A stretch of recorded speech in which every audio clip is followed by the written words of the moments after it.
अस्सलाम वालेकुम। आज हम नेक्स्ट रेमेडी को डिस्कस करेंगे, आर्निका को। पॉलीक्रिस्ट रेमेडी है और इसका हम कंप्लीट जो ड्रग पिक्चर है इसको देखने की कोशिश करेंगे कि किसी भी पैथोलॉजी को लेके हमारे पास कोई मरीज़ आएगा तो आर्निका का जो पैथोजेनेटिक एक्शन है हर लेवल पे, उसकी वजह से जो सिम्टम्स पैदा हुई हैं वो सिम्टम्स भी उस स्पेसिफिक पैथोलॉजी के साथ मौजूद हुई तो आर्निका उस पैथोलॉजी को क्योर कर सकता है। तो उसका साइट ऑफ एक्शन है वो ब्लड पे, ब्लड वेसल्स पे, नर्व्स पे, मसल्स पे और डाइजेस्टिव ऑर्गन्स पे है। और एग्रीवेशन इसकी जर्ग से यानी शॉक्स, ब्रूजेस या इंजरीज या ओवर एक्सर्शन, स्प्रेन्स वगैरह, टच से भी, और sleep after motion, old age, alcohol, ये सारी चीज़ें एग्रीवेट करती हैं। एमलोरेशन लाइंग पोजीशन में इसको बेहतरी होती है, एमलोरेशन होती है। हेड लो, रेटमवाराइड भी लिखी हुई है। सिम्टम्स की तरफ आते हैं जी। A very painful and offensive remedy. अच्छा, टाइफाइड में इसका बहुत बड़ा अमल दखल है, स्पेशली जब टाइफाइड में मरीज़ बिल्कुल इनडिफरेंस हो इर्द गिर्द लोगों के, और जवाब देते देते वो उसको मतलब वो जैसे ना बेहोशी की हालत में होता है। तो जैसे बेप्टेशिया भी एक दवाई है, जवाब देते देते मरीज़ वशी में चला जाता है। अगर टाइफाइड में मरीज़ को उसका बिस्तर सख्त मालूम हो, बिस्तर में कोई मसला नहीं होता, बिस्तर नरम होता है, लेकिन उसके मसल्स दुख रहे होते हैं, वो जगह जगह वो बार बार जगह चेंज करता है, और उसके जो डिस्चार्जेस हैं वो बहुत ऑफेंसिव हैं, इवन के उसको इनवॉलंटरी स्टूल और यूरिनेशन ड्यूरिंग टाइफाइड, तो ये परफेक्ट मेडिसिन है। और ऑफेंसिव डिस्चार्जेस है, स्टूल भी ऑफेंसिव है, तो ये मेडिसिन है। प्रोग्रेसिव वीकनेस और वेरी पेनफुल, मतलब आपने ख़ुद भी आर्निका की सिम्टम्स को महसूस की होंगी, ख़ासकर जब आप कोई भी काम रूटीन के अलावा करते हैं। मिसाल के तौर पे कोई घर के अंदर कंस्ट्रक्शन का काम, रोज़ रोज़ तो नहीं हो, कभी कभार आपने जी मज़दूर के साथ थोड़ी सी मदद करा दी, तो या कोई चीज़ भारी उठा के वहाँ से ले गई, या घर की सफाई औरतें कर लेती, तो उस दिन पूरे जिस्म में दुखन होती है, तो ये आर्निका का पेशेंट होता है। Soreness all over, very painful, bruised like that. और इसके अलावा crushing pain, bed feels hard और full of lumps, as a full of lump back of stomach. इसको लम सेंसेशन होता है, जैसे स्टोमिक के अंदर कुछ चीज़ पड़ी हुई है। और इसकी ब्रीथिंग भी बड़ी ऑफेंसिव होती है, बदबूदार, फ्लैट स्टूल, सब का जैसे इस पर बात होगी, स्पेशली टाइफाइड में, सेप्टिक कंडीशन में, ठीक है। और इसके अंदर भी हेमरेजिक टेंडेंसी पाई जाती है, नाक से खून जाना या बड़े पेशाब में, तो आप इसके लिए भी मेडिसिन दे सकते हैं। और इसका पेशेंट इरिटेबल होता है, गुस्सीला होता है, इसको भी फियर्स बीइंग स्ट्रक और अप्रोच्ड। अच्छा, इसकी एक मेंटल कंडीशन है ना, ये जितना भी बीमार हो उसकी हालत बड़ी बड़ी बुरी हालत होती है, लेकिन ये कहता है मैं ठीक हूँ, डॉक्टर को ना बुलाया जाए, नहीं मैं डॉक्टर के पास हूँ। उसकी वजह ये है कि डॉक्टर जो कि फ़िज़िकल एग्जामिनेशन करता है, उसको टच करता है, तो उससे इसकी सिम्टम्स बढ़ती है। ये कहता है मेरे करीब कोई ना आए, ये इसकी मतलब कोई इसको टच ना करे, इससे इसके जिस्म को झटका लगता है, सिम्टम्स एग्रीवेट होती है। Fear of sickness, fear of instant death on waking, morning aggravation भी पाई जाती है। रिपेलेंट मूड, फिजिकली रेस्टलेस होता है और मेंटली अपेथेटिक होता है, कोई काम नहीं, किसी से कोई बात नहीं, बस ये कहता है मैं लेटा रहूं। और कोई बात कर रहा है तो उसको समझ नहीं आती और गशी किसी सूरत में होता है। Answer slowly, feels well in dangerous cases, जैसे इस पे बात होगी। डेंजरस केसेस में भी ये कहता है जी कि मैं बिल्कुल ठीक हूँ।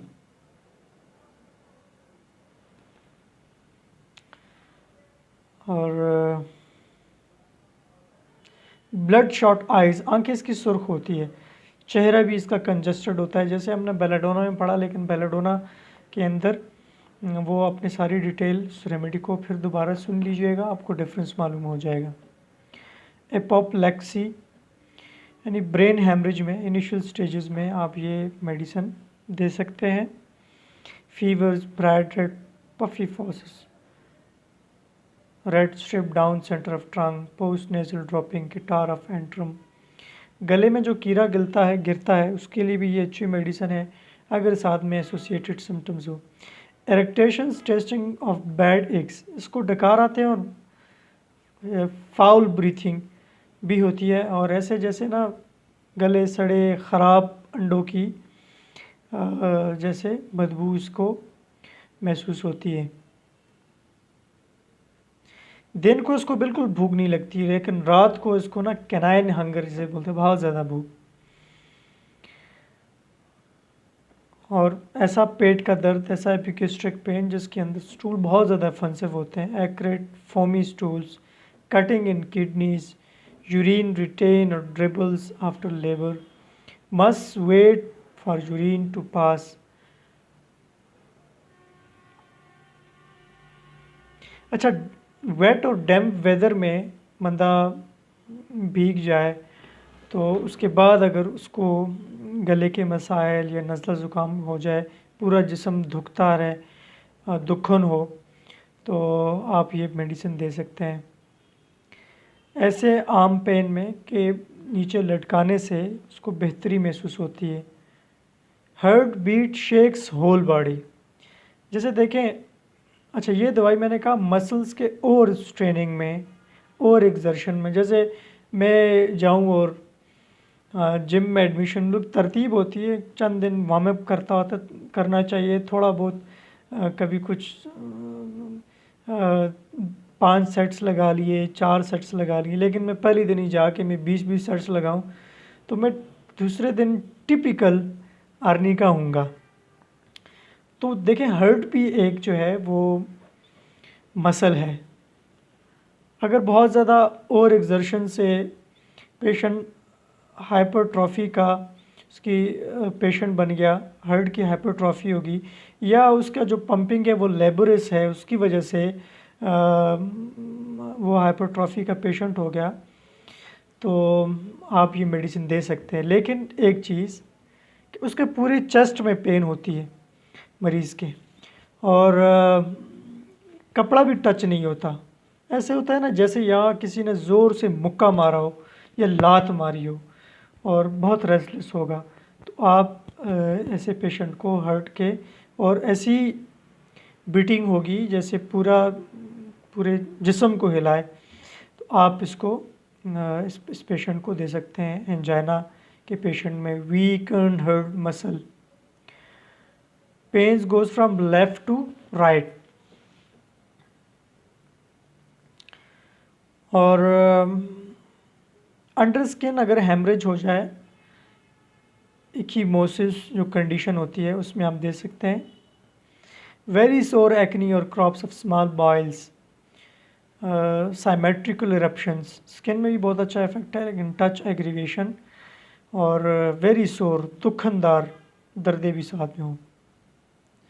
Drops to sleep as he answers पे बात हो गई जी। ट्रबुलस और फ्राइडफुल ड्रीम्स, इसके बड़े खौफनाक और किस्म के ख्वाब आते हैं जिसकी वजह से ये जाग जाता है।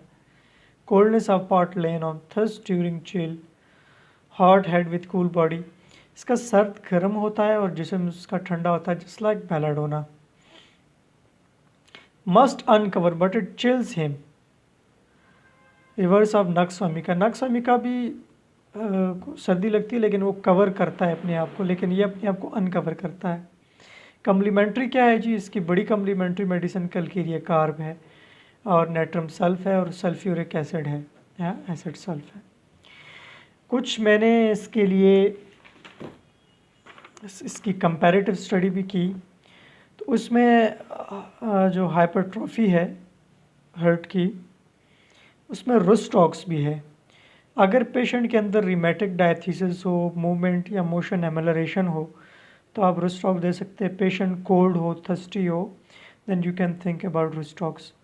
आर्सेनिक भी हार्ट हाइपरट्रॉफी की बहुत अच्छी मेडिसिन है, बशर्ते कि जो हाइकिंग करते हैं और हिल क्लाइंबिंग वाले लोगों में क्लाइंबिंग में आप आर्सेनिक दे सकते हैं अगर काजेशन ये हो।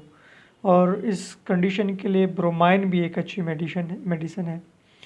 टाइफाइड में जैसे मैंने कहा कि बहुत ज़्यादा वीकनेस और ये सारी बातें और गशी के दौरे और मरीज़ कन्फ्यूजन का शिकार हो, तो बैप्टीशिया भी बहुत अच्छी मेडिसिन है।